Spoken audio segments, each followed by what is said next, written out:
Hello friends, welcome to Grade Up Classes. This is Sonia here.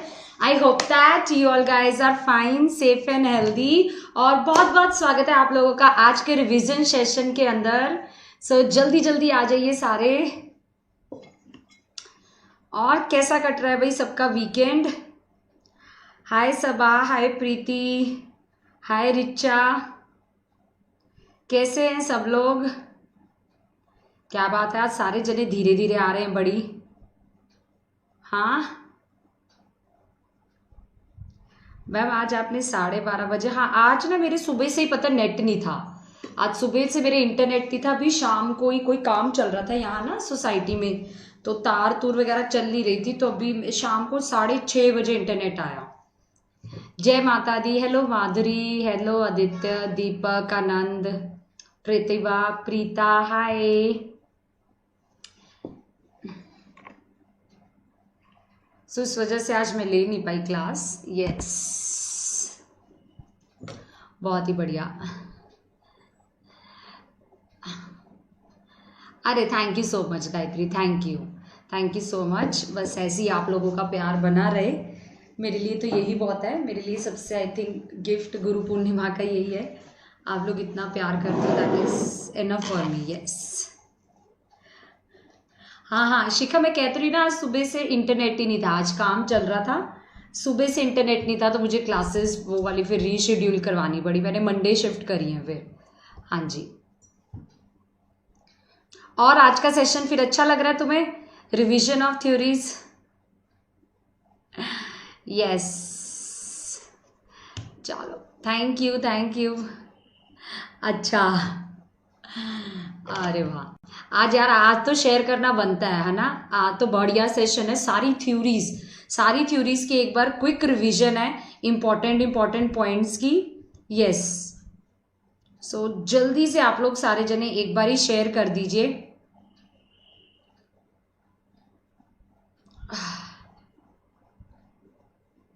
अच्छा, और तैयारी कैसे चल रही है एग्जाम्स की? बढ़िया.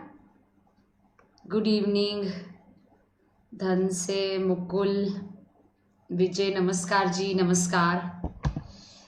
चलो, आज थ्योरीज के हम नेम, पहले तो बहुत बच्चों को नाम में कन्फ्यूजन होता है, फिर कितनी स्टेजेस, कितने लेवल्स हैं और उनके स्पेशली की पॉइंट्स. अगर आज का आप सेशन देख लेते हो ना, इससे मतलब आप लोग लगा लो कि आपके पेपर में आपको अगर 30 मार्क्स के आपको पता है आपको 5-6 क्वेश्चन थ्योरीज के रहने हैं, तो ऑफकोर्स आज के इस इंपॉर्टेंट सेशन से वो आपके 5-6 क्वेश्चन आराम से हो जाएंगे.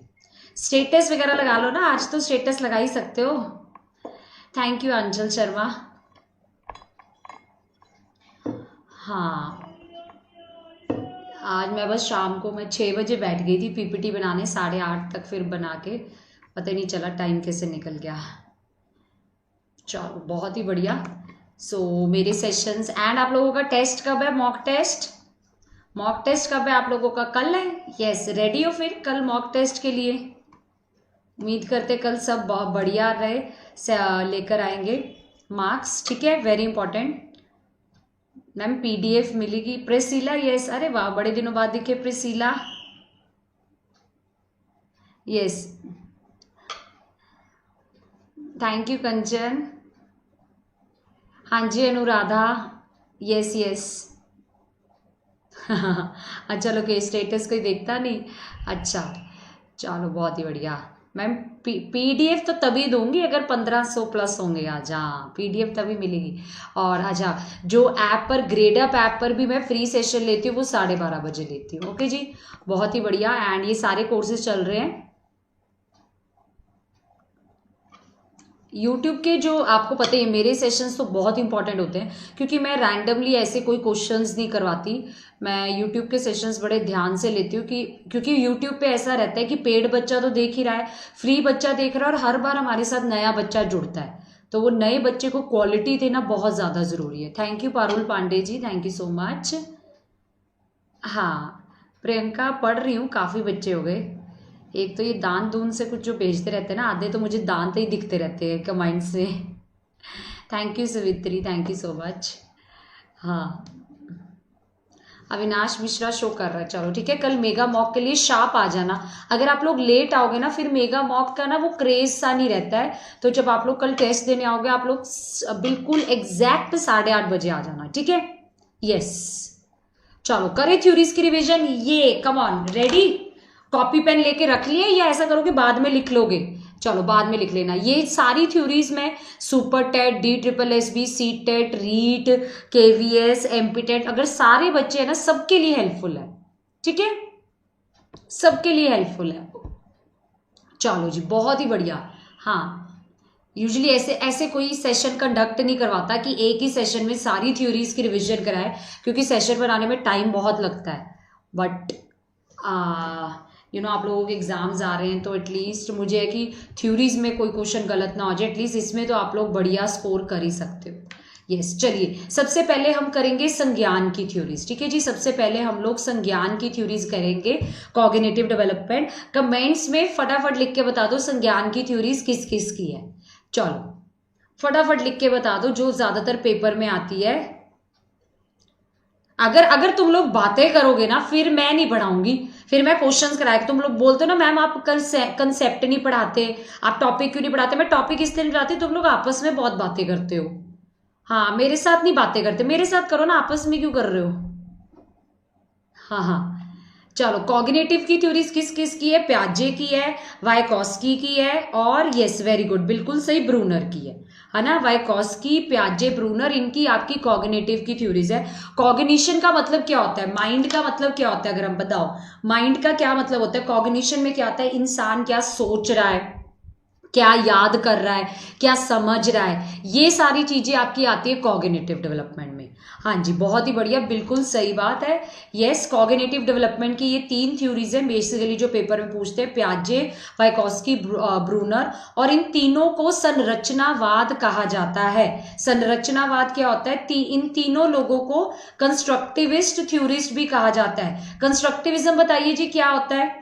संरचनावाद क्या होता है? संरचनावाद का मतलब ये होता है कि बच्चे अपने ज्ञान खुद बनाते हैं। जो बच्चा अपना ज्ञान है ना उसका निर्माण वो खुद करता है, अपनी नॉलेज को खुद क्रिएट करता है, चाहे वो अनुभव से करे, चाहे वो लर्निंग बाय डूइंग, चाहे वो खुद करके सीखे, है ना, ठीक है, चाहे वो खुद करके सीखे। Yes so that is known as what your रचनावादी अप्रोच। जो 3 थ्योरिस्ट है जो आपके कहलाए जाते हैं, प्याजे, वाइकोस्की, ब्रूनर। यस बहुत ही बढ़िया। हाँ वो मैं बता दूंगी, यस मैं बता दूंगी। Very good Shilpa, very good Reena, Sarita, शाबाश। चलो प्याजे से शुरू करें। प्याजे का ना एक क्वेश्चन ना बच्चे बहुत गलत करते हैं, ये वाला क्वेश्चन है। अभी मैंने परसों चौथे ना मैं ग्रेड अप ऐप पर रिविजन करवा रही थी, सबने आंसर गलत दिया। प्याजे के अनुसार इसमें से क्या चीज है जो संज्ञान को इफेक्ट नहीं करती? आपने सुना होगा कि प्याजे ने भाषा पर सबसे ज्यादा कम जोर दिया है, भाषा पर। तो हमारे जो संज्ञान को है ना बच्चे, इसमें से जो चीज नहीं इन्फ्लुएंस करती वो आपकी लैंग्वेज है। लैंग्वेज नहीं असर डालती आपकी संज्ञान पर, उसको नहीं इफेक्ट करती, बाकी तीनों चीजें करती है। प्याजे ने बोला है अगर आप किसी अच्छी बुक से प्याजे पढ़ोगे ना बच्चे, तो उसमें स्टार्टिंग में लिखा होता है, देखो अभी भी कुछ बच्चे आंसर ए दे रहे हैं। ए बच्चे इसका आंसर नहीं है, ठीक है। आपको ये फोटो दिखा रही हूं, इसका स्क्रीनशॉट लेके रख लो कि 4 फैक्टर्स जो प्याजे के अनुसार सोच पर असर डालते हैं वो क्या है? जैविक परिपक्वता, गतिविधि, सामाजिक परिस्पर क्रिया और आपका संतुलन, इक्विलिब्रेशन, ठीक है। नेक्स्ट टाइम तो नहीं आप लोग ये गलत करोगे अब क्वेश्चन? यस ठीक है जी, वेरी वेरी इंपॉर्टेंट, आपने ध्यान रखना है। तो इसका लैंग्वेज नहीं है, so correct answer is 4th। अच्छा उसके बाद प्याजे कहता है जो बच्चे का माइंड है वो किस तरह से फंक्शन करता है ना, बच्चे के माइंड की फंक्शनिंग कैसे शुरू होती है। उसने ये शब्द दिए उसके लिए, स्कीमास, अनुकूलन में 2 चीजें दी हैं, आत्मसातकरण और समायोजन, संतुलन और असंतुलन, ये चीजें इसने दी है। अब सबसे पहले आता है आपका स्कीमा। आपने एक चीज नोटिस करी, छोटे बच्चे को कभी देखा है? छोटा बच्चा जो अपना स्कीमा है वो खुद बनाता है ना। जो छोटा बच्चा है ना वो अपना स्कीमा क्या करता है? खुद बनाता है, ठीक है। यस है ना, वो दुनिया को देखता है, जानवरों को देखता है, पंछियों को देखता है, वो वर्ल्ड को देखता है। वो अपना जो स्कीमा है ना बच्चे, वो खुद बनाता है, ठीक है, एक छोटा बच्चा। यस, फिर उसके बाद अब मैं आपको एक चीज बताती हूँ। देखो उस स्कीमा बनाने में ना कभी कभार बच्चा गलती कर देता है। पूछो क्या? जैसे उसने देखा कि ये हवाई जहाज उड़ रहा है, उसे देखा एक चीज उड़ रही है, वो उसको कह तो देता है हवाई जहाज, या उसको चलो मम्मी ने बता दिया कि ये हवाई जहाज है। उसके बाद वो एक पंछी उड़ता हुआ देखता है, उसने सोचा यार पंछी भी उड़ रहा है तो पक्का ये भी हवाई जहाज होगा, एरोप्लेन। बताओ इस चीज को हम लोग क्या कहते हैं? जब बच्चा क्या करता है, हाँ यस अमिया वेरी गुड, आपके मेंटल स्ट्रक्चर्स बिल्कुल सही, मेंटल स्ट्रक्चर्स बिल्कुल सही, ठीक है। यस दैट इज स्कीमा, है ना। तो ये इसको हम लोग क्या कहते हैं? आत्मसातकरण। जब बच्चे देखो, बच्चे ने कोई चीज देखी, फिर बच्चे ने एक नई चीज देखी, अब एक नई चीज उसने अपने पुराने इसमें डाली, स्कीमा में एक नई चीज उसने पुराने स्कीमा में डाली, ठीक है, पुराने स्कीमा में डाली, बट उसको पता तो नहीं है ना इसे क्या कहते हैं। आज लोकेश अच्छी तरह समझ आएगा, इनमें कंफ्यूजन रहती है ना, पर आज समझ आ जाएगा। थैंक यू सुषमा शेयर करने के लिए, है ना। अब प्याजे ये इस बच्चे को बताया कि ये हवाई जहाज है, फिर उसने पंछी उड़ता हुआ देखा, उसने सोचा दोनों चीजें उड़ रही हैं तो पक्का दोनों हवाई जहाज होंगे, बट नहीं, हवाई जहाज। उसने क्या किया, नई नॉलेज को सेम ही रखा अपने स्कीमा में, पास में।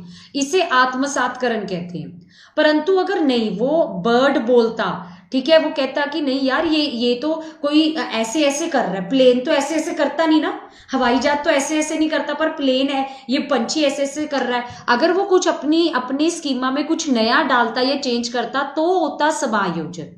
समायोजन जैसे कि एग्जाम्पल कैट का ले लो, बच्चे ने एक बिल्ली देखी, उसको कैट है, अब वो टाइगर का बच्चा होता है जिसको कब कहते हैं, टाइगर का बच्चा भी कैट जैसा दिखता है, उसने उसको भी कब भी बोल दिया, तो ये तो आपका आत्मसातकरण हो गया। पर नहीं, अगर वो टाइगर में और टाइगर के बच्चे में और बिल्ली है, उसमें फर्क को जान ले, उसको कोई भी बता दे या बच्चा अगर जान ले, तो वो उसने मतलब अपनी जो सोच है उसको चेंज किया है, अपनी सोच को चेंज किया है, मॉडिफाई किया है, उसको समायोजन कहते हैं। थैंक यू जीनत खान, ठीक है। यस, और कहते हैं हमें इसी चीज का बैलेंस बनाना है, इसी चीज का बैलेंस बनाना है, पुरानी नॉलेज जो हमारा पुराना स्कीमा है और जो नया स्कीमा है, इसी चीज का हमें बैलेंस बनाना है। अगर आप लोग इसी चीज का बैलेंस बना लोगे तो इसको हम लोग क्या कहते हैं जी? संतुलन। संतुलन कहते हैं, इक्विलिब्रेशन कहते हैं इसी चीज को, ठीक है। एंड अगर बैलेंस ना बनवा पाओ बच्चे, आज के सेशन से मिनिमम तुम्हें 5-6 क्वेश्चन आएंगे, 5-6 क्वेश्चन तुम्हें आने वाले हैं आज के सेशन से, ओके। यस, अगर बैलेंस ना बना पाए तो वही डिसकॉन्टिन्यूस, है ना, डिसइक्विलिब्रियम, सॉरी डिसकॉन्टिन्यूस कह रही हूँ, डिसइक्विलिब्रियम, अगर बैलेंस ना बना पाए। हाँ याद रखो शिखा, अगर चेंज हुआ, मॉडिफाई हुआ तो आपका क्या होगा? यस, तो आपका होगा अकोमोडेशन। चलो मुझे इस क्वेश्चन का आंसर दीजिए सारे जने। देखिए साथ साथ क्वेश्चन भी करेंगे, जितने हम मैक्सिमम थ्योरीज के क्वेश्चन कर सकते हैं साथ साथ क्वेश्चंस भी करेंगे। चलो जी जल्दी से बताओ। अंजलि गुप्ता मैं एंड में बताती हूँ बच्चे, एंड में बताती हूँ। मैम बहुत अच्छे से क्लियर हो गया, थैंक यू। हाँ बैलेंस है तो इक्विलिब्रियम, अगर बैलेंस नहीं है तो डिसइक्विलिब्रियम। अब देखो इस क्वेश्चन का बताइए जी क्या आंसर होगा। थैंक यू तरुण कुमार। हाँ डिसइक्विलिब्रियम सोहा, अगर बैलेंस हो ना हो पाए। हाँ यस, इसका बिल्कुल सही बात है, इसका करेक्ट आंसर क्या होगा? बी। बच्चे ने जैसे वो तुम्हें देखो, बच्चे ने पहले एरोप्लेन देखा था, फिर उसने अपने स्कीमा में एक नया चीज डाला बर्ड, पर चक्कर क्या है, उसको पता नहीं कि इसको बर्ड बोलते हैं, पंछी बोलते हैं, क्या इसको भी हवाई जहाज देता है। डाला तो उसने नया है, नया उसने डाला, पर चक्कर क्या है, बोल उसको पंछी नहीं देता, हवाई जहाज ही कहते हैं। तो उसने कुछ चेंज नहीं किया, उसने अपने स्कीमा में कुछ चेंज नहीं लाया, तो इसको आत्मसातकरण कहते हैं। अच्छा अगर अब तुम्हारे पास आता है क्वेश्चन ये, चलो थर्सडे फ्राइडे सैटरडे संडे, हाँ जी 8:30 बजे क्लास रहती है। आज का सेशन बहुत ही ज्यादा इंपॉर्टेंट है, वेरी वेरी इंपॉर्टेंट। अच्छा अगर अब क्या होता है, अगर बच्चा देखो लिखा हुआ है चेंज करता है अपनी स्कीमा को, अगर बच्चा क्या करता है, चेंज करता है अपनी स्कीमा को ताकि न्यू इंफॉर्मेशन आ जाए, या ऐसे भी लिखा सकते हैं उसने, या इस क्वेश्चन को देखो अगर मैं ऐसे लिख दूं, इस क्वेश्चन को मैं ऐसे भी लिख सकती हूं, फिटिंग न्यू इंफॉर्मेशन, नई सूचना डाली इनटू एग्जिस्टिंग स्कीमास, अपने पुराने स्कीमा में नया डाला, fitting new information into existing schemas and changing it, और चेंज किया, उसमें परिवर्तन लाया, तब आंसर क्या होता? अकोमोडेशन, समायोजन। तो जैसे इस क्वेश्चन का आंसर क्या है आपका? अकोमोडेशन की अब चेंज किया है। जहां मैं तुम्हें एक हिंट दे देती हूं, जहां वर्ड चेंज लिखा आ गया या मॉडिफाई लिखा आ गया, ये क्यू है, ये तुम्हारे लिए हिंट है। ये हिंट है कि कहीं अगर चेंज और मॉडिफाई लिखा आ गया ना, तो आंसर आपको याद रखना है अकोमोडेशन। ठीक है, चलो अब प्याजे की 4 स्टेजेस पर चलते हैं। 4 स्टेजेस हैं, ठीक है, प्याजे ने दी है जो आप लोगों को याद रखना है। सेंसरी मोटर, प्री ऑपरेशनल, मूर्त, ठीक है, कॉन्क्रीट, फॉर्मल। इनके आपको एजेस याद करने हैं जो आपको पेपर में बहुत ज्यादा पूछते हैं। ठीक है, चलो हम स्टार्ट करते हैं पहली स्टेज से। पहली स्टेज जिसको हम लोग क्या कहते हैं? Sensory motor. Sensory motor stage कहते हैं। इसके अंदर क्या करता है बच्चा? इसके अंदर अब छोटा बच्चा, देखो शैशव अवस्था का बच्चा है ना, बर्थ से 2 साल का बच्चा, हर चीज इंद्रियों के माध्यम से सीखता है, सेंसेस के थ्रू करता है छोटा सा बच्चा हर चीज। ठीक है, इस छोटे से बच्चे के पास आपको पता है भाषा तो होती ही नहीं है, ना लैंग्वेज है, ना सिंबल है, गेस्चर है, क्योंकि छोटा बच्चा, आपने देखा है छोटा बच्चा है ना, आप उसको चुटकियां कर कर कैसे हंसाते हो, वो पलके झपकता है, ही करता है, मतलब ऐसा ऐसा कुछ करता है ना छोटा बच्चा, है ना। एंड इस स्टेज की सबसे बड़ी खासियत है जो पेपर में आती है, वस्तु साहित्य।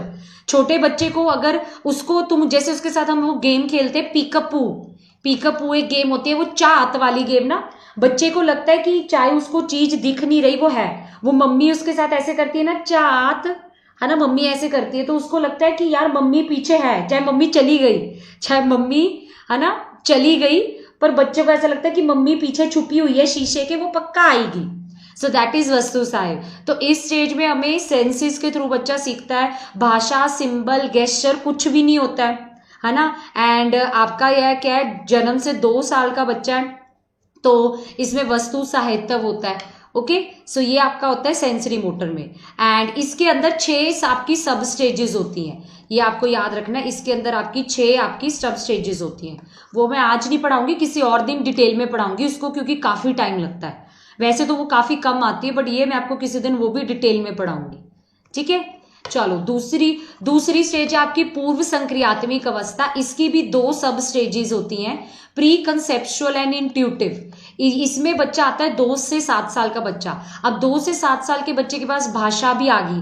अब आप देखा ही होगा 2 से 7 साल का, यहाँ बहुत सारी मम्मियां होंगी, आई एम श्योर, है ना, आपके बच्चे के पास भाषा, सिंपल, गेस्चर सब कुछ आ जाता है। पर मुझे एक चीज बताओ, तुम लोग इस स्टेज के बच्चा लॉजिकल होता है या इलॉजिकल होता है, तार्किक होता है या अतार्किक होता है, बताइए जी। इस स्टेज का बच्चा,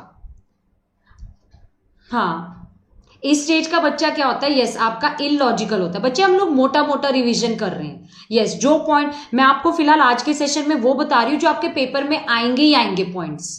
यस, पेपर में आएंगे ही आएंगे, तो मैं मोटी मोटी रिवीजन करवा रही हूँ। यस, ठीक है, तो इस स्टेज का बच्चा इलॉजिकल होता है ना, क्योंकि अभी इसका माइंड इतना डेवलप नहीं हुआ था। इस स्टेज के बच्चे में आप देखोगे अह केंद्रित होता है। इस स्टेज का बच्चा क्या करता है, दूसरों का नजरिया तो समझ ही नहीं पाता, वो सिर्फ अपना ही नजरिया कंसिडर करता है। ठीक है, इस स्टेज का बच्चा, इस स्टेज में आपका प्रतीकात्मक सिंबॉलिक प्ले, है ना, symbolic play, make believe play, घर घर, आपने देखा इस स्टेज के बच्चे वो खेलते हैं घर घर, खुद ही घर बनाते हैं, खुद ही उसमें यकीन करते हैं, उनको लगता है ये सच है। ठीक है, आर्टिफिशियल, बड़ी इमेजिनेशन, कल्पनाशील इनकी दुनिया सी होती है, इमेजिनेटिव। कोई अपने आप को स्नो वाइट समझ रहा होता है, कोई रिपुंजल समझ रहा होता है ना।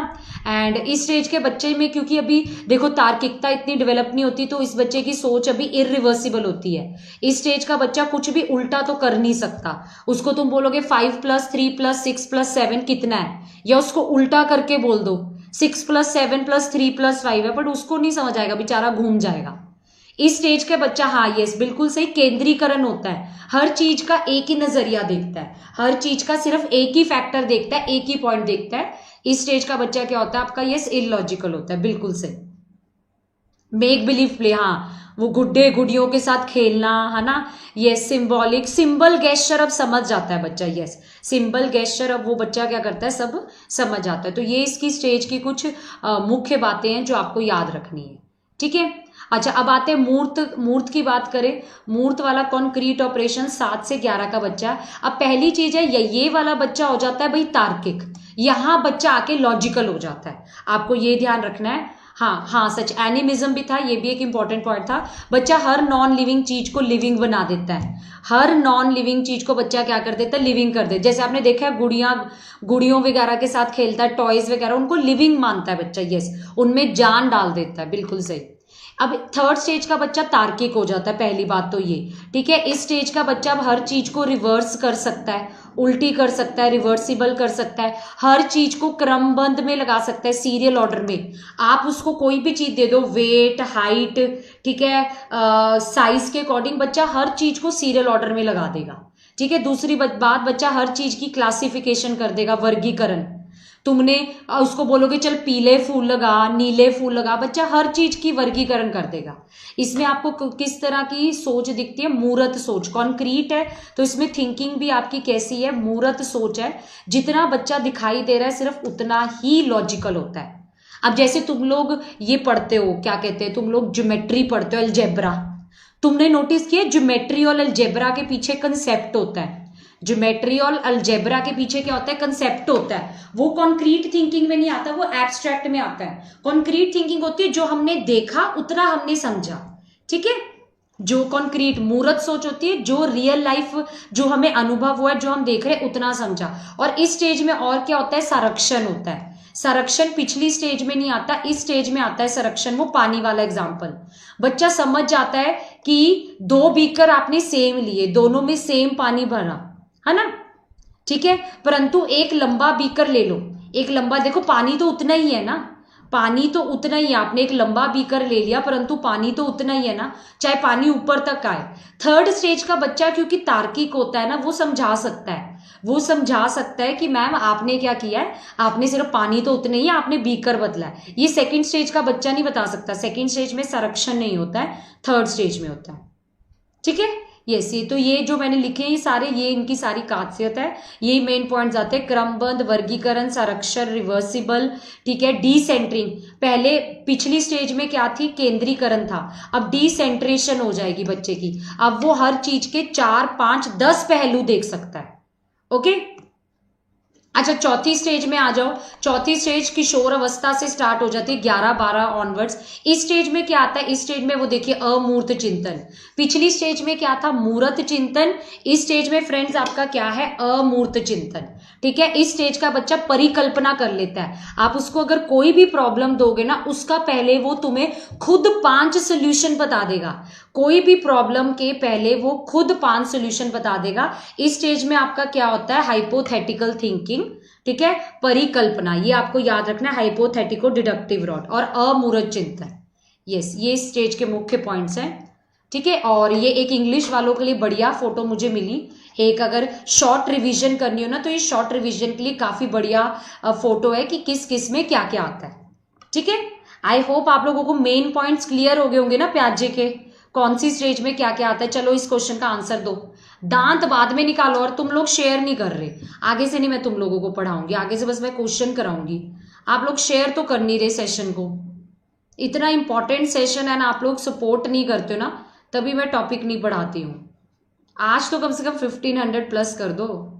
आज तो गुरु पूर्णिमा है, आज तो मेरे को खुश करना बनता है ना, कि नहीं बोलो, है ना। चलो स्टूडेंट पावर दिखाओ आज, स्टूडेंट पावर। हाँ, इस क्वेश्चन का आंसर क्या हो, छिपी हुई वस्तुएं ढूंढ निकाल लेता है बच्चा। उसको पता है कि चाहे मैं वो वस्तु देख नहीं पा रहा, पर पक्का वो एग्जिस्ट करती है, वो पक्का कहीं ना कहीं एग्जिस्ट करती है वो वस्तु। यस, तो इसको हम लोग क्या कहते हैं, वस्तु साहित्य, बिल्कुल सही। ऑब्जेक्ट परफॉर्मेंस लिखा है, permanence, permanence, object permanence, yes. चलो इस क्वेश्चन का आंसर दीजिए।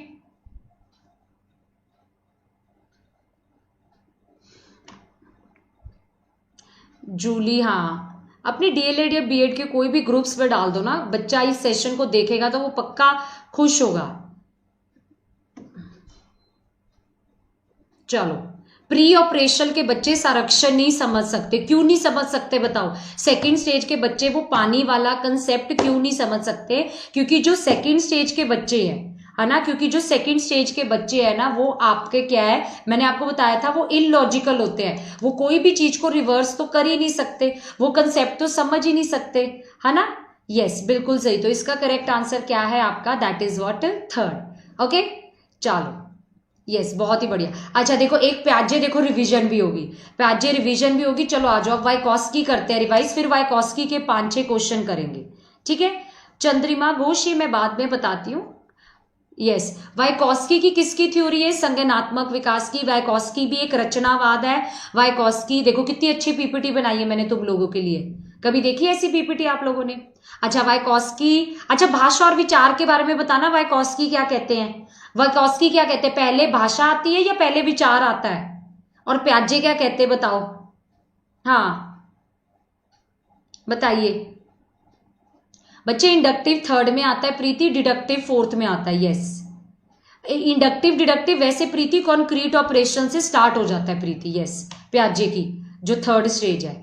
हाँ देखिए, इनकी सामाजिक सांस्कृतिक की थ्योरी है, ठीक है। ये कहते हैं पहले भाषा आती है, पहले भाषा आती है फिर आपका क्या आता है, थॉट आता है। बल्कि प्याजे उल्टा कहते हैं। अगर मैं प्याजे की बात करूं, यस, प्याजे क्या कहते हैं, पहले विचार बाद में भाषा। और प्याजे कहते हैं बच्चे का पहले विकास होता है, बच्चे का पहले विकास होता है, ठीक है, बाद में उसकी लर्निंग होती है। पहले विकास बाद में लर्निंग। परंतु वाइकॉस्की उल्टा कहते हैं। हाँ जी बिल्कुल सही, वेरी गुड स्नेहा, पहले लैंग्वेज बाद में थॉट।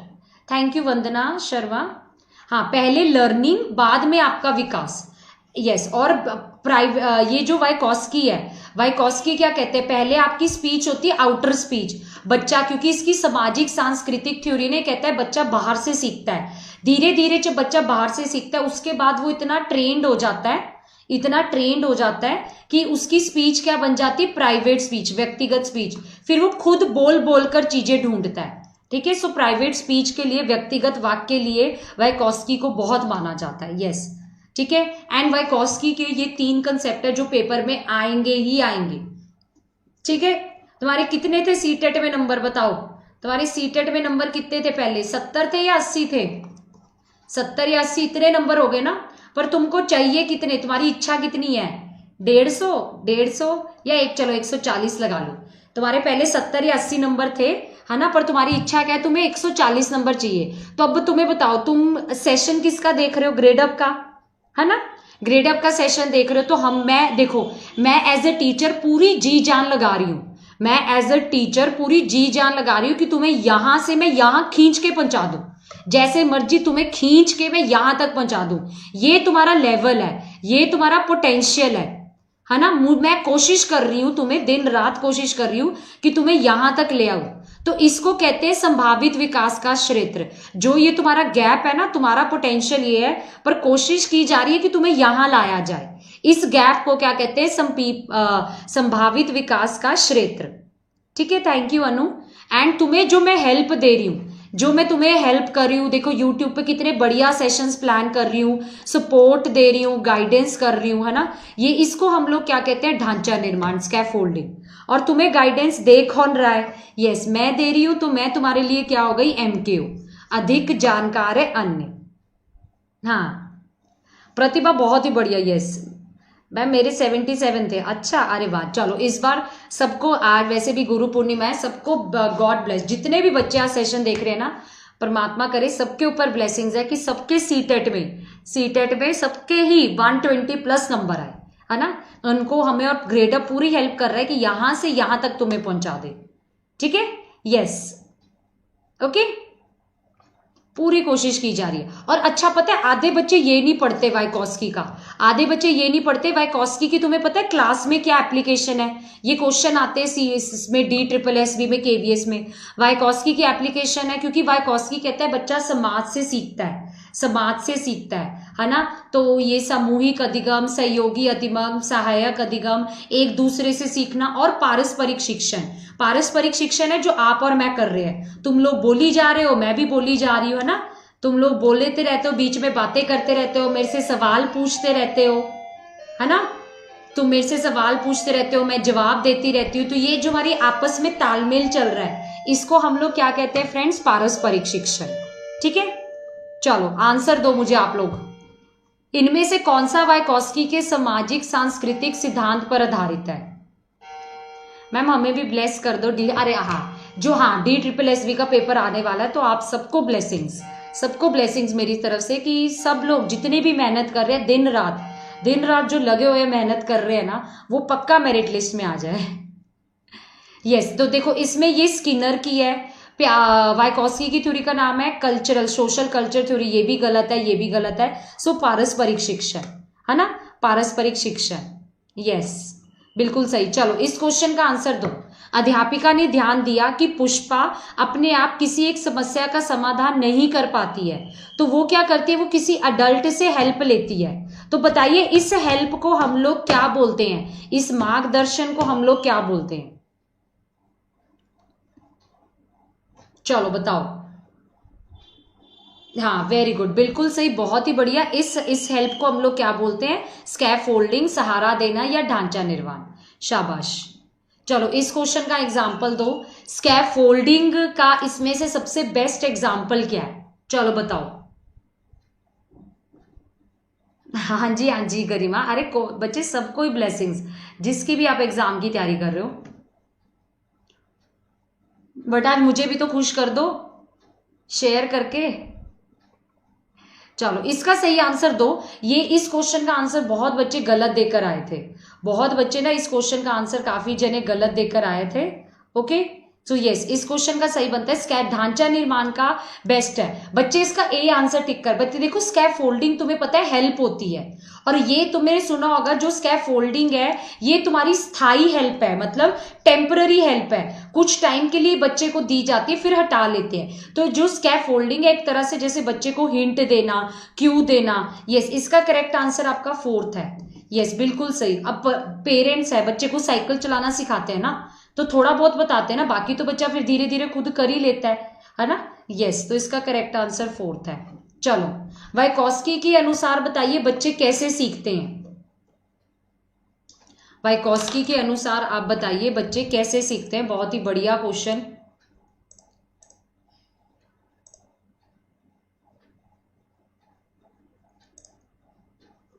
हाँ देखिए इनकी सोशल कल्चर की थ्योरी अगर हम बात करें ना, सो यस बिल्कुल सही। अगर हम वाइकोस्की की बात करें, वाइकोस्की के अनुसार जो बच्चे हैं ना, ठीक है, वो आपके सीखते हैं थ्रू, यस शाबाश बिल्कुल सही, बहुत ही बढ़िया, with the adults and peers के साथ, अडल्ट्स और पीयर्स के साथ। शाबाश वेरी गुड। क्योंकि सोशल कल्चर की जो इनकी थ्योरी है, कल्चर, लैंग्वेज, सामाजिक परस्पर क्रिया सब इफेक्ट करता है। यस अच्छा, तुम्हें अभी एक ये क्वेश्चन बताना था, तुम्हारे सामने आंसर भी दे रखा है, तुम लोग सही आंसर दो। एक क्वेश्चन है तुम्हारे सामने जिसका करेक्ट आंसर ऑलरेडी दिया हुआ है। पारस्परिक शिक्षण में 4 स्टेप्स होते हैं, पारस्परिक शिक्षण में आपके 4 स्टेप्स होते हैं और आंसर करेक्ट ऑलरेडी दिया हुआ है। चलो आप लोग अब जल्दी से बता दो, आपके सामने आंसर दिख रहा है। हाँ इसका आंसर क्या होगा? यस बिल्कुल, नन ऑफ दी अबव, क्योंकि इन्होंने पूछा है पारस्परिक शिक्षण का कौन सा कंपोनेंट नहीं है। निष्कर्ष निकालना है ना, निष्कर्ष समराइज करना, प्रश्न पूछना, स्पष्टीकरण करना, अनुमान करना, ये तो सारे ठीक है, ये तो सारे स्टेप्स ठीक है ना। यस ये तो सारे स्टेप्स ठीक है अगर आप नोटिस करो। यस, तो all of these are right, तो इसका करेक्ट आंसर क्या होगा आपका? फोर्थ। वेरी गुड, चलो बहुत ही बढ़िया। चलो अब ब्रूनर की थ्योरी देखें, कॉग्निटिव की ब्रूनर की थ्योरी। ब्रूनर की थ्योरी देखिए, इसके हाइलाइट्स, ये मैंने सारे हाइलाइट्स डाले। ब्रूनर की संज्ञानात्मक विकास की थ्योरी है, ब्रूनर भी रचनावाद है, ब्रूनर भी कहते हैं बच्चे खोज करके सीखते हैं। और आपको पता है सबसे पहले फर्स्ट टाइम ये जो आप ढांचा निर्माण पढ़ते हो ना फ्रेंड्स, ये आपका ब्रूनर ने दिया है, ये ब्रूनर ने दिया है। ब्रूनर भी कहता है, मेरा मानना ये है भाषा बच्चे के संज्ञानात्मक विकास के लिए बहुत जरूरी है। ब्रूनर ने कितनी स्टेजेस दी हैं? 3 स्टेजेस दी हैं ब्रूनर ने। और क्या दिए? स्पाइरल पाठ्यक्रम दिए, स्पाइरल पाठ्यक्रम ब्रूनर ने दिए। ये 3 स्टेजेस है। इनके आपको पेपर में ईयर भी पूछते हैं, ये आपने पढ़ी है? पढ़ी है ये आपने तीनों स्टेजेस ब्रूनर की थ्योरी? हाँ बताओ। संक्रियात्मक, दृश्यात्मक, प्रतीकात्मक,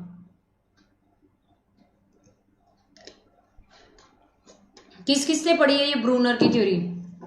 प्रियंका, रेसिप्रोकल का मतलब है जैसे आप मेरे से बात करो इस वक्त, टीचर स्टूडेंट का जो आपका और मेरा ये वार्तालाप हो रहा है। यस ठीक है।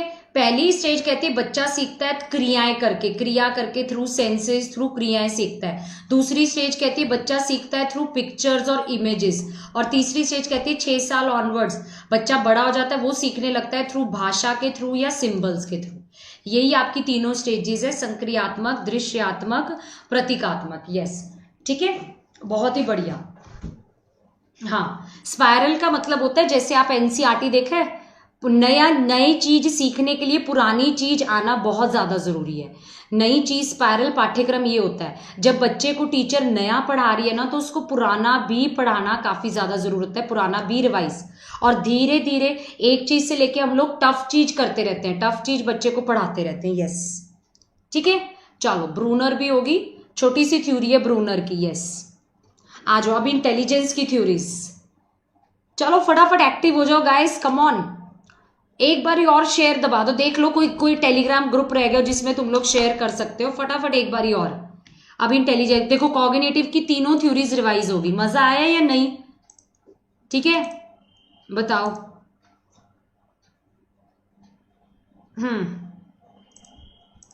यस, चलो जी, बहुत ही बढ़िया, मजा आया ना फिर।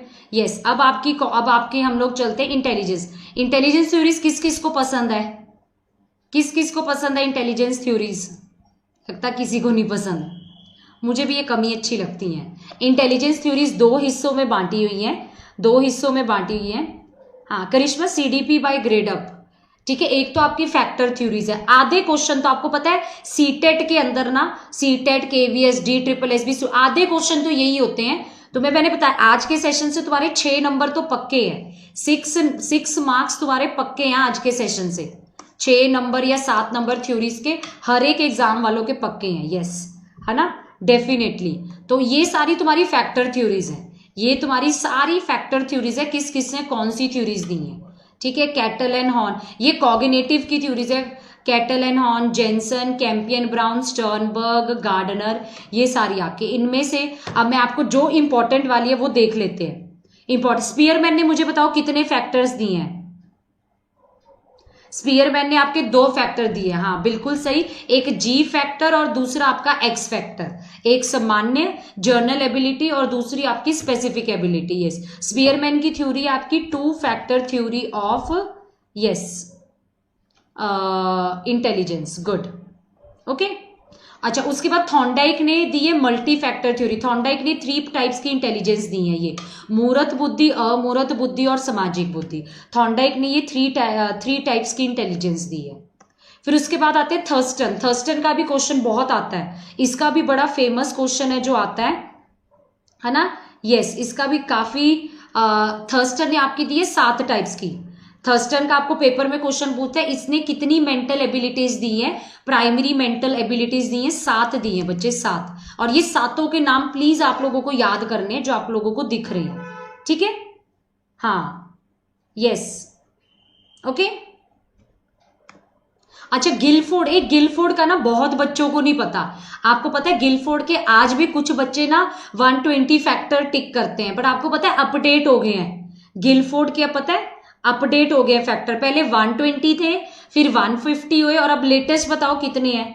लेटेस्ट अभी आप लोगों को दिख रहे होंगे, गिलफोर्ड के जो लेटेस्ट फैक्टर है वो बच्चे 180 फैक्टर है। ये पेपर में क्वेश्चन आता है। इसकी थ्योरी का नाम है 3 डायमेंशनल थ्योरी ऑफ इंटेलिजेंस। ये ठीक है, एड इन्होंने लेटेस्ट फैक्टर। ये कहता है मेरे अकॉर्डिंग इंटेलिजेंस 3 हिस्सों में बटी हुई है, संक्रिया, विषय वस्तु और उत्पाद। और जो इसने लेटेस्ट फैक्टर दिए है ना, that is what your 180 factors. Okay.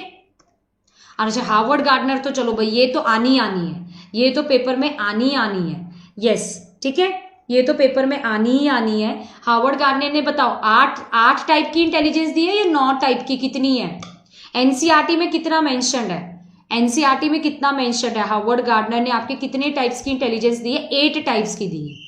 हाँ, याद रखना है। इंटरनेट पे आपको 9 दिखाए शायद, बट वैसे एनसीईआरटी के अकॉर्डिंग हम चलेंगे तो एनसीईआरटी में 8 दी है। वैसे पहले साथी स्नेक ने नई वाली दी है, प्रकृतिवादी स्नेक ये नई वाली दी है। सो टोटल आपकी 8 हो गई। ठीक है, ओके। और स्टर्नबर्ग की जो थ्योरी है उसका नाम है ट्रायआर्किक थ्योरी ऑफ इंटेलिजेंस। इसने 3 तरह की इंटेलिजेंस दी है, संदर्भवादक, अनुभवजन्य और घटक। ठीक है, इसने भी 3। ये इकलौता बंदा है जो कहता है मेरे अकॉर्डिंग जो बुद्धि है ना, इंटेलिजेंस है, वो एक प्रोसेस है, ये इकलौता बंदा है। इसकी थ्योरी को इंफॉर्मेशन प्रोसेसिंग थ्योरी भी कहते हैं। ये इसने 3 टाइप्स की इंटेलिजेंस दी है, और ये जो इससे 3 टाइप्स की इंटेलिजेंस दी है ना, इनको ये भी बोलते हैं, विश्लेषणात्मक भी बोलते हैं, सृजनात्मक भी बोलते हैं, और प्रैक्टिकल भी बोलते हैं। ठीक है, ये आपको याद रखना है। हाँ यस, ये आपको याद रखना है। हाँ 8 टाइप्स है, यस याद रखिए, 8 टाइप्स की आपकी उसकी है, क्या बोलते हैं, हाँ ठीक है, ये आपको याद रखना है गार्डनर की। एंड इसके ये कंपोनेंट्स है आपके। ठीक है, स्टर्नबर्ग के भी आगे कंपोनेंट्स है। प्रैक्टिकल बंदा, अब जैसे मैं एक एग्जांपल देती हूँ, आपके सामने शेर आ गया, उस टाइम पे आपको बताओ आपकी ये बुकिश नॉलेज चलेगी आपकी, जब आपके सामने शेर आ गया? नहीं ना, जब आपके सामने शेर आ गया तो आपकी जो नॉलेज चलेगी, जो आपकी इंटेलिजेंस काम आएगी, वो प्रैक्टिकल इंटेलिजेंस काम आएगी। प्रैक्टिकल इंटेलिजेंस वालों को ये बोलते हैं स्ट्रीट स्मार्ट्स लोग। किस समय में क्या करना है उसको कहते हैं प्रैक्टिकल इंटेलिजेंस। एनालिटिकल तो होता है आपके बुक स्मार्ट, रटी रटाई नॉलेज है, ठीक है, प्रॉब्लम सॉल्व करी, नया सीखा, प्रॉब्लम सॉल्व करी। तो ये पर प्रैक्टिकल लोग ये कहते हैं वो है अपना वातावरण खुद चूज करते हैं, अपने हर एनवायरनमेंट के अकॉर्डिंग ढल जाते हैं, एडजस्ट हो जाते हैं। ओके, एंड अनुभवजन्य लोग हैं जो कुछ नया करते हैं। यस, चलो इस क्वेश्चन का आप लोग आंसर दीजिए। आप लोगों ने देखो गार्डनर पढ़ी है ना, तो गार्डनर की 8 टाइप्स। तो चलो मुझे आप लोग बताओ, सेल्फ अवेयर बंदे के पास कौन सी इंटेलिजेंस है? यार गाइज एक बार लाइक बटन जरूर दबा दो। यस, सेल्फ अवेयर बंदे के पास कौन सी इंटेलिजेंस है? हाँ, सेल्फ अवेयर मतलब जो अपने बारे में सोचता है ना, जो अपनी नीड्स पर ध्यान देता है, अपनी खुशी पर ध्यान देता है, वो आपकी कौन सी इंटेलिजेंस है? Intrapersonal intelligence. यस, बिल्कुल सही, दैट विल बी 4th। चलो ये बताओ, इनमें से कौन सा बंदा बॉडीली काइनेस्थेटिक में आता है? इनमें से कौन सा बंदा आपका बॉडीली काइनेस्थेटिक में आता है? चलो जल्दी से बताओ। पीडीएफ तभी मिलेगी अगर शेयर करोगे। आप लोग शेयर ही नहीं कर रहे। अब तो आज तो हम 1000 भी नहीं हुए, आज तो आपने मेरे को सैड कर दिया। यस, पर चलो कोई बात नहीं। हाँ, बॉडीली मतलब जो बॉडी का बहुत बढ़िया से यूज करते हैं, बॉडी का बहुत ही बढ़िया से यूज करते हैं। तो इसमें देखो आपका कौन आएगा? सर्जन। इसमें आपका कौन आएगा? सर्जन, जो बॉडी का बहुत ही बढ़िया से यूज करते हैं। यस, तो इसका करेक्ट आंसर क्या है आपका? That is 3rd। चलो 3rd क्वेश्चन, ये एनिमल्स, मिनरल्स, प्लांट्स, इनके साथ जो जुड़ा हुआ है वो कौन सी इंटेलिजेंस में आएगा? Animal, minerals, plants, according to multiple intelligence theory वो कौन सी इंटेलिजेंस में आएगा? बताइए। हाँ शाबाश, बिल्कुल सही। ये इंटेलिजेंस शो करिए नेचर, तो ये आपकी क्या होगी? Naturalistic, प्रकृतिवादी intelligence. राइट, ठीक है। चलो इंटेलिजेंस थ्योरीज ही आ गई।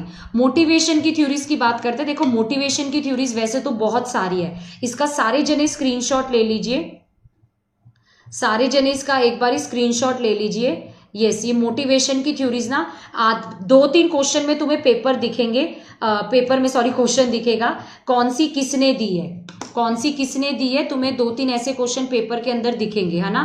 तो ये सारी की सारी मोटिवेशन थ्योरी आपको पता है। इसके बाहर और कोई भी मोटिवेशन की थ्योरी, इसका एक बार सारे जने स्क्रीनशॉट ले लो। मैं थोड़ा सा इधर हो जाती हूं। दिख रहा है आप लोगों को क्लियर कौन सी किसने दी है? यस, हाँ, इसमें से सबसे इंपॉर्टेंट है जो सारे एग्जाम्स में आती है वो आपकी है ये वाली मैस्लो की थ्योरी। मैस्लो की थ्योरी है जो सबसे ज्यादा पेपर के अंदर आती है। मैस्लो नीड हायरार्की थ्योरी, आवश्यकता पदानुक्रम सिद्धांत। मैस्लो ने मुझे बताइए कितने टाइप्स की नीड दी है, देखते हैं कौन सही बताता है। ठीक है, मैस्लो ने मुझे बताइए कितने टाइप्स की नीड दी है। हाँ, मैस्लो ने आपकी दी है, यस बिल्कुल सही बात, मैस्लो ने आपकी दी है 5 प्रकार की नीड, जैसे कि आप लोग देख सकते हो। ठीक है, ये आपको याद रखनी है। सबसे पहले शारीरिक जरूरतें, फिर सुरक्षा नीड्स, फिर सबको लव की नीड्स होती हैं, फिर सेल्फ रिस्पेक्ट की नीड्स, और उसके बाद आपका आत्म सिद्धि। ये इंसान कहते हैं जब यहां पहुंच जाता है ना आत्म सिद्धि पर, इसके बाद कोई नीड नहीं बचती। जब आप वो कर रहे हो ना जिसमें आप खुश हो, फुल क्रिएटिव हो, इसके बाद आपकी कोई भी नीड नहीं बचती है, कोई भी नीड नहीं बचती है, ठीक है। So that is what your self actualization, और ये हिंदी में ये दी हुई है। वैसे मैं आपको एक बात बताऊं, बहुत बच्चों को नहीं पता होगा, मैस्लो ने 5 नीड से बढ़ा के आपको पता है कितनी कर दिया था? 8 कर दिया था। यस, हाँ, ये मैं आपको बात बताती हूँ, ठीक है। 5 नीड्स उसने दी थी, पर 5 से बढ़ा के उसने 8 कर दिया था, 8 कर दी थी। यस, ठीक है। चलो इस क्वेश्चन का आंसर दो।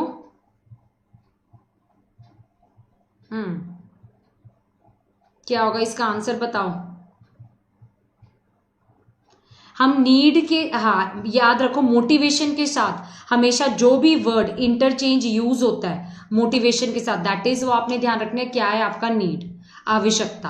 आवश्यकता वर्ड है जो हमेशा आपका मोटिवेशन के साथ क्या होता है? यूज होता है। अगर कहते हैं इंसान की नीड है तो भी इंसान मोटिवेट होता है। हाँ, अरे बच्चे मैं देखती हूँ कविता। हाँ चलो इस क्वेश्चन का आंसर दीजिए। चलो इसका देखते कौन सही आंसर।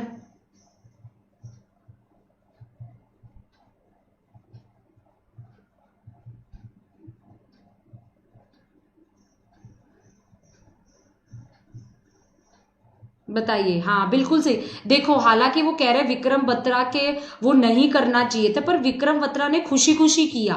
विक्रम बत्रा ने, अगर आप नोटिस करो, खुशी खुशी किया। यस, तो इसका मतलब विक्रम बत्रा ने क्या अचीव कर ली थी? वो खुश था, जो वो कर रहा था उसमें वो खुश था। उसने क्या प्राप्ति कर ली? आत्म सिद्धि की। यस, वेरी गुड, ठीक है। अब ये मनोविश्लेषण, इसकी थ्योरी भी बड़ी फेमस है। सिगमंड फ्राइड की भी थ्योरी जो है वो बड़ी ज्यादा फेमस है, मनोविश्लेषण सिद्धांत। यस, मनोविश्लेषण सिद्धांत। इनको, इसकी अगर मैं हाइलाइट्स बोलूं, जो आपके सिगमंड फ्राइड है, इनको फादर कहा जाता है मनोविश्लेषण का। ये पहले व्यक्ति है जिसने इंसान का अचेतन माइंड डिस्कवर किया था, ठीक है। इन्होंने, आपने सुना होगा, व्यक्तित्व का सिद्धांत दिया, जिसमें इसने 3 चीजें दी हैं, इड, ईगो, सुपर ईगो, है ना। इदम, अहम, पर अहम। एंड इसने साइकोसेक्सुअल स्टेजेस दी हैं। इसने कितनी स्टेजेस दी हैं बताना मुझे? साइकोसेक्सुअल कितनी स्टेजेस दी हैं इसने? कितनी स्टेजेस दी हैं साइकोसेक्सुअल इसने? बता सकते हैं आप लोग? 5 दी हैं या 6 दी हैं? 5 दी हैं या 6 दी हैं? देखते कौन सही देते हैं। कई लोग ये कंफ्यूज हो जाते हैं कि मैम 5 है या 6 है साइकोसेक्सुअल स्टेजेस। हाँ जी, ये लिबिडो के लिए बड़ा फेमस है, यौन ऊर्जा, यौन ऊर्जा के लिए बड़ा फेमस है। इसने आपकी मोटिवेशन की थ्योरी भी दी है। इसने आपकी मोटिवेशन की थ्योरी भी दी है, जिसमें इसने 2 तरह की मूल प्रवृत्तियां दी हैं। एक इसने आपकी दी है जीवन मूल प्रवृत्ति, और एक दी है मृत्यु मूल प्रवृत्ति। और इसने आपके ईगो से बचने के लिए डिफेंस मैकेनिज्म भी दिए। 4 या 5 ले मैम? हाँ देखो, कंफ्यूज हो गए ना। यस, इड को कहा जाता है सुख का सिद्धांत, ईगो को वास्तविकता का सिद्धांत, सुपर ईगो को कहा जाता है आदर्शवादी का सिद्धांत, ठीक है। एंड यस, इसने बच्चे 5 दिए हैं, 1 2 3 4 5। कुछ लोग 6 कह रहे हैं, 6 नहीं आपके 5 है। Oral stage, anal stage, phallic stage, latency और जेनिटल। अच्छा, क्वेश्चन आया था एचटेट के अंदर, सिगमंड फ्राइड के अकॉर्डिंग मुझे तुम बताओ, वो इसमें से वो कौन सी अवस्था है जिसमें बच्चा सेम सेक्स में खेलना पसंद करता है? बताओ। चलो तुम लोग आंसर दो, देखते हो तुम्हें थ्योरी आती है या नहीं। वो कौन सी स्टेज है जिसमें लड़कियों को लड़कियों में ही खेलने में मजा आता है, लड़कों को लड़कों को ही खेलने में मजा आता है? लड़के, हाँ ये बताओ कौन सी स्टेज है, बताइए। देखते कौन सही देते। एचटेट में भी पूछा हुआ था, कौन सी स्टेज है? एचटेट में भी पूछा हुआ था। हाँ वेरी गुड, यस बिल्कुल सही। आपकी कौन सी स्टेज है? Latency stage. आपकी लेटेंसी स्टेज है 6 से 12, 6 से 12 स्टेज, जिसमें लड़कियों को लड़कियों में खेलने में मजा आता है और लड़कों को लड़कों में खेलने में मजा आता है। बिल्कुल सही बात, यस। और अच्छा, वो कौन सी स्टेज है, वो वाली कौन सी स्टेज है जिसमें कहते हैं कि लड़कियों को अपने फादर की तरफ अट्रैक्शन होती है और लड़कों को अपने मदर की तरफ अट्रैक्शन होती है? उस स्टेज का नाम बताइए, उस स्टेज का नाम बताइए। वो कौन सी स्टेज है जिसमें लड़कियों को अपने फादर की तरफ अट्रैक्शन होते हैं और लड़कों को अपने मदर की तरफ? ये, हाँ ये आपकी फैलिक स्टेज है। यस, ये 3rd स्टेज है, ये आपकी 3rd स्टेज है। एक को इलेक्ट्रा कॉम्प्लेक्स कहते हैं, एक को ओडिपस कॉम्प्लेक्स। बिल्कुल सही बात, यस वेरी गुड, शाबाश। चलो guys come on, share the session. जल्दी से एक बार इस सेशन को शेयर कर दो, इतनी बढ़िया थ्योरीज है। यस, चलो अब नैतिक विकास की थ्योरी भी 2 जनों की है। आपकी नैतिक विकास की 2 जनों की थ्योरी क्या, एक आपकी प्याजे ने भी दी है जो कि बहुत बच्चों को नहीं पता, बहुत बच्चों को नहीं पता, आपकी प्याजे ने भी दी है और आपकी कोहलबर्ग ने भी दी है। और कोहलबर्ग की ये सारी स्टेजेस है, कोहलबर्ग ने आपकी ज्यादातर पेपर में कोहलबर्ग की आती है। इन्होंने 3 लेवल दिए और इन्होंने 6 स्टेजेस दी हैं। ये हिंदी में सबके लिए लिखा हुआ है, इंग्लिश में भी एक ये फोटो है। आधे तो पता है, आधे पेपर में जो कोहलबर्ग के क्वेश्चन होते हैं ना वो यही होते हैं, स्टेज 1 का नाम बताओ, स्टेज 2 का नाम बताओ, स्टेज 3 का नाम बताओ, स्टेज 4 का नाम बताओ। आधे तो पेपर में तुम्हारे यही क्वेश्चन होते हैं, तो तुम्हें ये याद रखना है, ठीक है। एंड जो लेवल 1 है इसमें बच्चे को नैतिकता की समझ बिल्कुल नहीं होती। लेवल 1 में क्या करता है बच्चा, हर चीज अपने बेनिफिट के लिए करता है। बच्चा पनिशमेंट से डरता है तो वो चुपचाप बड़ों की बात मान लेता है, ये लोएस्ट मॉरल है। लेवल 2 में हम हर चीज करते हैं समाज के लिए, समाज क्या कहेगा, हाय हाय समाज क्या कहेगा, हाय मेरी उसके सामने इमेज ना खराब हो जाए, है ना, ये होता है ना हमारे दिमाग में, मेरा बॉस क्या कहेगा ना, समाज के लिए मतलब रूल्स रेगुलेशन को फॉलो करते हैं, अपनी इमेज नहीं खराब होने देते। यस, और जो तीसरा लेवल है इसको कोहलबर्ग कहते हैं, ये हाईएस्ट मॉरल है। इसमें हम लोग क्या करते हैं, इसमें हम लोग अपने अंदर की सुनते हैं, जो हमें ठीक लगता है, जो हमें ठीक लगता है ना, हम लोग अपने अंदर की आवाज को सुनते हैं। ये नहीं कि दुनिया क्या कह रही है या डर में नहीं, हम लोग अपने अंदर की आवाज को सुनते हैं। स्टेज 3 के अंदर हमेशा नियम कानून सही नहीं होता है, नियम कानून हमेशा सही नहीं होता है, हमें अपनी अंदर की आवाज सुननी चाहिए। तो अगर लेवल 1 है आपका, वो बच्चे का लोएस्ट मॉरल है, एक पेपर में क्वेश्चन पूछते हैं। हाईएस्ट मॉरल है जहां पे हम अपने अंदर की आवाज सुनते हैं, this is the highest moral, ठीक है, ये आप लोगों को याद रखना है। चलो, और आपको पता है एक लेडी आई थी जिसने कोहलबर्ग को क्रिटिसाइज किया था, किसने किया था बताइए, कोहलबर्ग को आपका किसने क्रिटिसाइज किया था, हाँ वेरी गुड, कैरल गिलिगन। आपको पता कैरल गिलिगन ने क्यों इस लेडी ने क्रिटिसाइज किया था, क्योंकि कोहलबर्ग की थ्योरी आप लोगों को सुना ही होगा, हीन्स पे बेस्ड है। एक मेल पर्सन है जिसकी वाइफ बहुत ज्यादा बीमार थी, इस पे बेस्ड है ये सारी थ्योरी। पर इस लेडी को लगा ये तो इसने जेंडर बाइस किया है, ये तो इसने जेंडर बाइस किया है, मेन और वुमेन दोनों को कंसिडर नहीं किया। हाँ कविता सिंह बच्चे, ये आपको ग्रेड अप के कोर्स भी मिलेंगे ना, मैं कैसे नोट्स दे दूं कविता, आप खुद बताओ। ग्रेड अप का कोर्स है, उसमें आपको मिल जाएंगे नोट्स, आप देख लो, ज्वाइन कर लो, ओके। अच्छा, लैंग्वेज डेवलपमेंट की बात करें तो उसकी तो आपकी एक ही थ्योरी है, वो है नॉर्म चॉम्स्की। नॉर्म चॉम्स्की की फेमस थ्योरी है लैंग्वेज एक्विजिशन थ्योरी, भाषा अधिग्रहण सिद्धांत। ये नॉर्म चॉम्स्की क्या कहता है, बच्चा अपना जो ज्ञान है, बच्चा जब पैदा होता है ना, उसमें जन्मजाति भाषा की समझ होती है ना, बच्चे के अंदर जन्मजात क्षमता होती है भाषा अर्जित करने की, और वो किसके थ्रू, भाषा अधिग्रहण उपकरण के थ्रू, जो कि हमारा क्या है, ब्रेन, लैंग्वेज एक्विजिशन डिवाइस। आप देखो छोटे होते यहाँ पे आप नोटिस करो, सबकी मदर टंग अलग अलग है ना, सबकी मदर टंग अलग अलग है ना, हर कोई हिंदी आप लोग सीख जाते हो, हिंदी इंग्लिश पंजाबी, है ना, यस। और इसने एक और क्या दिया, universal grammar theory, universal grammar theory, क्योंकि हमारा सबका ग्रामर भी एक जैसा है, हमारा सबका ग्रामर भी एक जैसा है, यस है ना, हिंदी ग्रामर हो चाहे इंग्लिश ग्रामर हो चाहे आपका पंजाबी ग्रामर हो, कोई भी ग्रामर हो।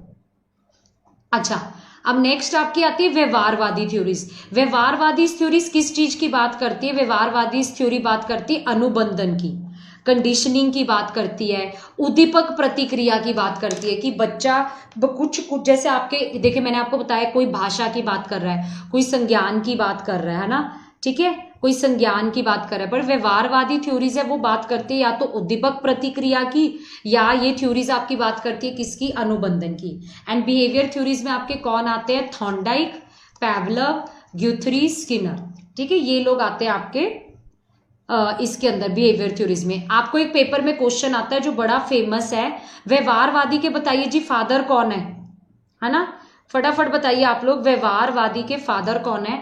आपको फ्रेंड्स ध्यान रखना है, व्यवहारवादी के फादर है आपके जॉन वॉटसन, ठीक है, जॉन वॉटसन फादर है। एंड थॉर्नडाइक की बात करें, थॉर्नडाइक ने कैट पर प्रयोग किया था, इसकी थ्योरी का नाम क्या है, trial and error theory. Thorndike की थ्योरी का नाम क्या है? Trial and error theory. ये थॉर्नडाइक कहता है बच्चा जितना करेगा ना, जितना ट्राई करेगा वो उतना ज्यादा सीखेगा। और थॉर्नडाइक ने ये नियम दिए हैं, 3 आपके मुख्य नियम दिए और बाकी गौण नियम दिए, बाकी कुछ 7-8 गौण नियम दिए हैं, तो आपको ये ध्यान रखने हैं, ठीक है। थॉर्नडाइक के ये नियम बड़े फेमस है, ठीक है। अगर आपने अभी तक ये नियम नहीं पढ़े हैं तो आप लोग पढ़ लीजिए, इंपॉर्टेंट है। जैसे इस तरह से देखिए पेपर में क्वेश्चन आ जाता है, आप लोग आंसर कीजिए। इसमें से कौन सा प्राइमरी लॉ नहीं है थॉर्नडाइक का? इसमें से बताइए कौन सा प्राइमरी लॉ नहीं है। अब देखो, अभी मैंने आपको ऊपर बताया था थॉर्नडाइक के जो मुख्य नियम है वो 3 है, तत्परता का नियम, प्रभाव का नियम, अभ्यास का नियम, है ना। तो इसमें से आप देखिए ये वाला नहीं है, ये वाला गलत है, यस। अच्छा, पैवलव का क्वेश्चन वैसे कम आता है, ठीक है, पर ये पैवलव की एक तो थ्योरी का नाम पूछते हैं। इसकी थ्योरी का नाम क्या है? शास्त्रीय अनुबंधन। इसकी थ्योरी का नाम क्या है? शास्त्रीय अनुबंधन। एचटेट में क्वेश्चन आया था, इसकी थ्योरी को हम और क्या कहते हैं? इसकी थ्योरी को कहते हैं टाइप एस कंडीशनिंग। इसकी थ्योरी को हम लोग और क्या कहते हैं? Type S conditioning. तीसरा क्वेश्चन आता है, इसने किस पर प्रयोग किया था? डॉग पर। मेन पैवलव के ज्यादातर ये 3 क्वेश्चन ही फेमस है। इसकी शास्त्रीय अनुबंधन, एस टाइप कंडीशनिंग बोलते हैं, उद्दीपक पर आधारित है, और डॉग पर प्रयोग किया है। अच्छा, यही हम बात करते हैं स्किनर की। स्किनर की इसके अपोजिट है। स्किनर की थ्योरी का नाम क्या है? क्रिया प्रस्तुत सिद्धांत। स्किनर की थ्योरी का नाम है जी क्रिया प्रस्तुत सिद्धांत, और स्किनर ने प्रयोग किया है रैट और पीजन पर। रैट और पीजन पर प्रयोग किया है स्किनर ने। और दूसरा आपका है स्किनर की थ्योरी को क्या कहते हैं? R type conditioning. ये रिस्पॉन्स पर आधारित है, ठीक है। ये आपको ध्यान रखना है, पैवलव स्किनर का डिफरेंस पेपर में पूछते हैं। स्किनर ने ये 4 मैकेनिज्म दिए हैं, ठीक है। जानवरों को कंट्रोल करने के लिए उसने 4 मैकेनिज्म दिए हैं। उसने स्किनर 2 वर्ड्स के लिए बहुत जाना जाता है, पुनर्बलन के लिए और दंड के लिए। आपको पेपर में कभी भी क्वेश्चन दिखेगा ना, पुनर्बलन और दंड का कंसेप्ट किसने हाईलाइट किया है? पुनर्बलन और दंड का कंसेप्ट तो आपने ध्यान रखना है स्किनर इसके हाईलाइट है। और स्किनर ने आपकी एक ये वो भी दी है, रीएनफोर्समेंट होता है जो हम बच्चे को रिवॉर्ड देते हैं, और सबसे बेटर रीएनफोर्समेंट है आपकी पार्शियल। कभी बच्चे को आप खुद बताओ, डेली तोहफा दोगे तो अच्छा लगेगा? बच्चे को डेली तोहफा दोगे अच्छा लगेगा? नहीं ना। अगर आप उसको कभी कभी दोगे तभी तो सही लगता है, क्योंकि कभी कभी में क्या होता है, बच्चे को क्यूरियोसिटी रहती है। तो आपके स्किनर ने 2 तरह के रिवॉर्ड बताए, एक निरंतर और एक कभी कभी। कभी कभी वाले में आगे 2 तरह के और शेड्यूल है, पेपर में पूछ लेते हैं। पार्शियल रीइंफोर्समेंट आगे 2 तरह से और डिवाइडेड है, तो आप याद रखो, अनुपात और अंतराल। एक ही स्किनर का क्वेश्चन है, बड़ा फेमस है, पेपर में पूछ लेते हैं। आप बताइए इसका क्या आंसर है, जल्दी से, वेरी इंपॉर्टेंट क्वेश्चन। बच्चे के हर छोटे स्टेप पर बच्चे को रिवॉर्ड देना, बच्चे के हर छोटे स्टेप पर बच्चे को रिवॉर्ड देना, इसे हम लोग क्या कहते हैं? हाँ, वेरी गुड, बिल्कुल, इसको शेपिंग कहते हैं। स्किनर आपका इस वर्ड के लिए बहुत जाना जाता है, आपके पेपर में क्वेश्चन आता है रीड के अंदर, स्पेशली शेपिंग वाला, व्यवहार को हम लोग शेपिंग कर रहे हैं, ठीक है। हर छोटे स्टेप पे हम लोग बच्चे को मोल्ड कर रहे हैं, प्यार कर रहे हैं, वेरी गुड कह रहे हैं, सो दैट इज स्किनर। और एक ये डेविड प्रीमैक ने प्रिंसिपल दिया था, एक डेविड प्रीमैक ने प्रिंसिपल दिया था, ये भी पेपर में बहुत आता है। जो हम बच्चे से चाहते हैं, बच्चा झूले लेना चाहता है, पर हम उसे कहते हैं पहले तू पढ़ाई कर, अगर तू पहले पढ़ाई कर लेगा फिर तू झूले ले सकता है। ये भी एक क्वेश्चन बहुत आता है ना। Yes, so that is Premack principle, yes, बिल्कुल सही, ठीक है। उसके बाद एक आपकी एरिक्सन की भी थ्योरी है। एरिक्सन की थ्योरी आपने सुनी होगी, psycho social development theory given by Erikson. और एरिक्सन का आपको क्वेश्चन आता है, इसने कितनी स्टेजेस दी हैं? आपको याद रखना है, इसने 8 स्टेजेस दी हैं। एरिक्सन ने आपकी कितनी स्टेजेस दी हैं? 8 स्टेजेस दी हैं। एरिक्सन जाना जाता है आइडेंटिटी क्राइसिस के लिए, आइडेंटिटी क्राइसिस के लिए। ये बेसिकली कहता है अगर एक स्टेज में ये नहीं होगा तो फिर क्या होगा, ये बताता है। जैसे एक एग्जांपल लेती हूँ, जैसे इन्फेंट है, ये हिंदी में देखो लिखा हुआ है, इन्फेंट में कॉन्फ्लिक्ट होता है विषनाम बनाम अविश्वास, ट्रस्ट वर्सेस मिसट्रस्ट। तो एरिक्सन कहता है अगर एक स्टेज में हम बच्चे को, इन्फेंट है, शैशव अवस्था में, अगर हम बच्चे को प्यार नहीं करेंगे तो उसको ट्रस्ट पैदा नहीं होगा, तो उसको क्या होगा? ट्रस्ट पैदा नहीं होगा, तो मिसट्रस्ट हो जाएगा। तो ऐसी इसी तरह पेपर में आपको ना ये सारे कॉन्फ्लिक्ट बच्चे पूछे जाते हैं। आपने देखे ही होंगे, ये हिंदी में डाले हुए हैं। पेपर में पूछते हैं बताओ जी इन्फेंट का क्या कॉन्फ्लिक्ट है, टॉडलर का, प्री स्कूल का, school age, teenager, young adult, ये सबके कॉन्फ्लिक्ट लिखे हुए हैं। हर स्टेज का क्या कॉन्फ्लिक्ट है पेपर में फ्रेंड्स डायरेक्ट क्वेश्चन आता है। पेपर में आपका डायरेक्ट क्वेश्चन आता है हर स्टेज का क्या कॉन्फ्लिक्ट है। जैसे देखो आपके लिए ये क्वेश्चन है, मुझे इसका आंसर दीजिए। ठीक है, बताइए जी।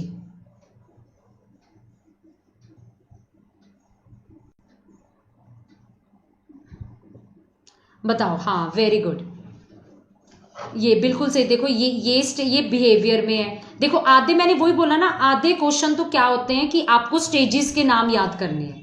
आधे क्वेश्चन तो इसलिए होते हैं कि आप स्टेजेस के ही नाम याद कर लो। पेपर में डायरेक्ट पूछते हैं स्टेज का नाम बताओ। देखो ये हमें पता है रिक्सन की स्टेज है। ऐसी आपको ना ये डिटेल में नहीं आती है रिक्सन, ये कॉन्फ्लिक्ट पूछते हैं। हर स्टेज का कॉन्फ्लिक्ट बताइए क्या है। आधे क्वेश्चन फ्रेंड्स पेपर में यही रहते हैं। ठीक है, यस, ओके। सो हाँ, तो अच्छा, फिर आपकी बंडूरा की भी पेपर में बड़ी थ्योरी आती है। बंडूरा की भी सोशल लर्निंग थ्योरी। ये बंडूरा आता किस में है, ये भी व्यवहारवादी में आता है, ये भी बिहेवियरिस्टिक में ही आता है। बंडूरा कहता है बच्चे कैसे सीखते हैं, अवलोकन के माध्यम से सीखते हैं। बच्चा ऑब्जर्व कर सीखता है, नकल कर सीखता है ना। यस, बच्चा कैसे सीखता है, ऑब्जर्व। इसने ये प्रेक्षणात्मक सीखना, या जिसे हम कहते हैं इसने वाइकेरियस लर्निंग। बच्चा हर चीज देखकर, बोबोडॉल का इनका बड़ा फेमस एक्सपेरिमेंट था। बच्चा हर चीज कैसे सीखता है, देखकर सीखता है। यस, एंड इन्होंने एक और चीज दी थी, इन्होंने ये पर्सनैलिटी की भी थ्योरी दी थी बंडूरा ने। बंडूरा कहते हैं हमारे अकॉर्डिंग पर्सनैलिटी 3 चीजों से बनती है, हमारे व्यवहार से, वातावरण से और हमारी सोच से। और इन तीनों को मिलाकर बंडूरा ने एक नाम रखा है अन्योन्य निर्धारिता। ये बहुत इंपॉर्टेंट और ये पेपर में बहुत ज्यादा आता है। बंडूरा ने एक नाम रखा है अन्योन्य निर्धारिता। ये बंडूरा की पर्सनालिटी की थ्योरी है। एंड आपने ये तो सुना ही होगा प्रतिरूपण। ये बंडूरा का आपका क्या है, मॉडलिंग के स्टेप्स है। बंडूरा ने, बच्चा जब कहते हैं ऑब्जर्व करके सीखता है, तो कैसे सीखता है, पहले वो बच्चा ध्यान से देखता है, फिर उसको अपने दिमाग में बिठाता है, फिर खुद प्रस्तुतिकरण, फिर वो खुद करने की कोशिश करता है, बाद में उसको करके खुशी मिलती है। तो दैट इज व्हाट मोटिवेशन। ठीक है, ओके। चलो ये देखो, जैसे क्वेश्चन आया था, बच्चे फैशन शोज देखते हैं और फैशन शोज देखकर बच्चे सीखते हैं, तो इसको हम लोग क्या कहते हैं, सोशल लर्निंग। एंड आप बताइए इसमें से बंडूरा का ये कौन सा स्टेप है, बंडूरा का ये कौन सा स्टेप है। जैसे आपने 3 स्टेप देखे, attention, retention, reproduction and motivation. तो इसमें प्रतिधारण। हाँ बच्चे, ये पता है, इतनी थ्योरीज भी अगर आप पढ़ लेते हो ना, 5-6 क्वेश्चन इतने इनसे ही हो जाएंगे आपके। 5-6 क्वेश्चन तो इसी से हो जाते हैं। ज्यादातर थ्योरीज डीप में पूछते ही नहीं, ज्यादातर ये ऊपर से पूछते हैं, स्टेप्स के नाम, लेवल के नाम। आधे क्वेश्चन तो इसी में ही आपके हो जाते हैं। चलो फाइनली सारी, गला थक गया आज तो मेरा। ठीक है, तो कल आप लोग रेडी हो जाओ CDP मेगा मॉक के लिए। कल आप लोगों का टेस्ट है, प्लीज पढ़ लेना, बढ़िया टेस्ट होगा। ठीक है, एंड आप लोग शार्प 8:30 बजे आ जाना। अगर आपको अपना एग्जैक्ट स्कोर जान रहा है, 50 या 100 मार्क्स का टेस्ट होगा। ओके, अगर आपको एग्जैक्ट स्कोर जानना है तो प्लीज शार्प 8:30 टुमारो। ठीक है, अच्छा लगा, आई होप सेशन। एक मोटी रिविजन तो होगी ना। देखो सारी थ्योरीज डिटेल में तो पढ़ाना मुश्किल ही है, बट ये एक रिवीजन हो जाती है कि किसकी थ्योरी में क्या था, एक बार ही दिमाग में आ जाता है। आधे क्वेश्चन तो पेपर में यही आते हैं, किसने क्या दिया, किसकी क्या स्टेज का नाम क्या है, आधे यही आते हैं। और मुझे लगता है यही से करना बहुत जरूरी। इससे तुम्हारे 5 नंबर पक्के हैं, इससे तुम्हारे 5 नंबर पक्का पक्के। ठीक है, सेशन को इसके बाहर, अभी तो तुम लोगों ने लाइव में तो शेयर नहीं करना, इसके बाद जरूर शेयर कर देना session. Okay, thank you so much. कल मिलते हैं मेगा मॉक के लिए एग्जैक्ट शार्प 8:30 PM। ठीक है, चलो बाय बाय, टेक केयर, मिलते हैं कल 8:30 बजे।